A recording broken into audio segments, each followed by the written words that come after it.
नमस्कार दोस्तों, स्वागत है A to Z स्टोरीज अद्भुत ऑफिशियल पर।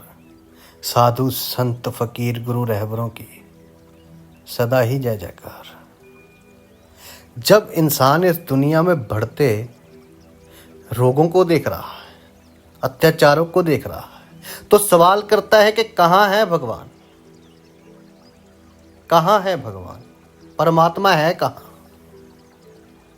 तो एक आदमी हमेशा की तरह, जो मनमुख होते हैं ना लोग, वो ये सवाल करते हैं, वो अवश्य ये सवाल करते हैं कि अगर परमात्मा है तो दुख क्यों है, कष्ट क्यों है, आखिर है कहाँ भगवान?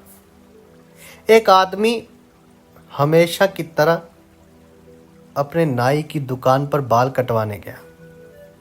बाल कटाते वक्त अक्सर देश दुनिया की बातें हुआ करती थी। आज भी वे सिनेमा, राजनीति और खेल जगत के बारे में बात कर रहे थे कि अचानक भगवान के अस्तित्व को लेकर बात होने लगी। नाई ने कहा, देखिए भैया, आपकी तरह मैं भगवान के अस्तित्व में यकीन नहीं रखता। आदमी ने पूछा, तुम ऐसा क्यों कहते हो? अरे ये समझना बहुत आसान है, बस गली में जाइए और आप समझ जाएंगे कि भगवान नहीं है। आप ही बताइए कि अगर भगवान होते तो क्या इतने लोग बीमार होते, इतने बच्चे अनाथ होते? और भगवान होते तो किसी को कोई दर्द, कोई तकलीफ नहीं होती। नाई ने बोलना जारी रखा, मैं ऐसे भगवान के बारे में नहीं सोच सकता कि इन सब चीज़ों को होने दे। आप ही बताइए, कहाँ है भगवान? हर जगह मारो मार है, हर जगह कष्ट है।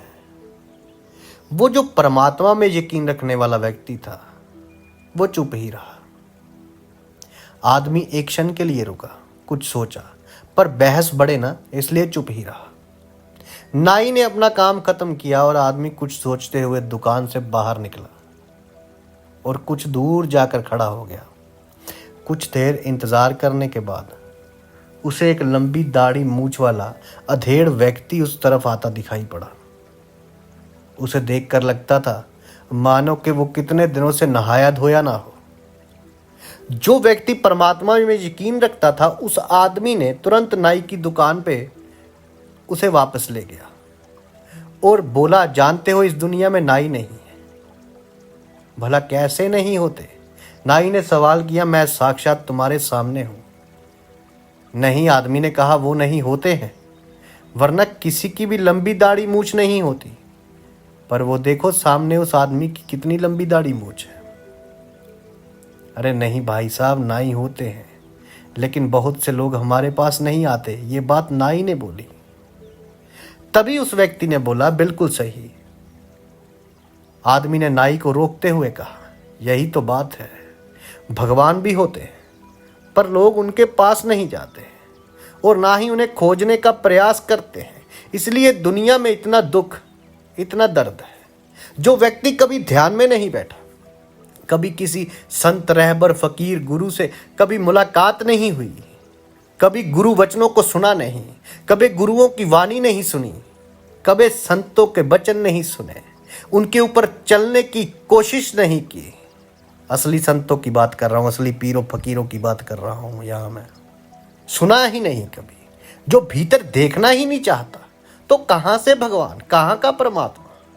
वो भी कोई इतना फ्री थोड़ी है। इसी तरह गुरु रहबर भी कोई इतने फ्री थोड़ी है। अरे तुम जाओगे ही नहीं तो वो क्यों आएगा? वो फिर भी अच्छा है कि वो हर इंसान का ध्यान रखता है, नास्तिक को भी देता है, आस्तिक को भी देता है। लेकिन फिर भी दुनिया जब उसके अस्तित्व पर सवाल उठाती है, तो एक बात तो कहनी बनती है कि ये दुनिया में मूर्खों की कमी नहीं। जो कहते, जो कभी देखा ही नहीं, कभी ध्यान नहीं किया, कभी बैठा नहीं, वो कहता है कि परमात्मा नहीं, परमात्मा का अस्तित्व नहीं। किसी शक्ति का अस्तित्व तो है, उसे तो मानते हो, तो उसके पास तो चलकर जाना ही होगा। यदि जुड़े रहोगे तो कष्ट आते हैं, ये नहीं कि कष्ट नहीं आते। परमात्मा का नाम लेने से भी कष्ट होते हैं, लेकिन वो कष्ट कब आते हैं और कब चले जाते हैं, ये पता नहीं चलता है। ठोकर बजती है, लेकिन चोट उतनी नहीं लगती। और इसी तरह जो मनमुख है उसे चोट गहरी लग जाती है, वही खड़ा वही सोचता रहता है परमात्मा है नहीं, परमात्मा है, क्यों दुख है, क्यों दर्द है, लेकिन इस बारे में विचार नहीं करता कि आखिर है क्यों। परमात्मा के अस्तित्व के बारे में बात करने लगते हैं, कभी खुद के भीतर की गलती को पहचान नहीं पाते। साधु संत फकीर गुरु रहबरों की सदा ही जय जयकार। आप सबका धन्यवाद।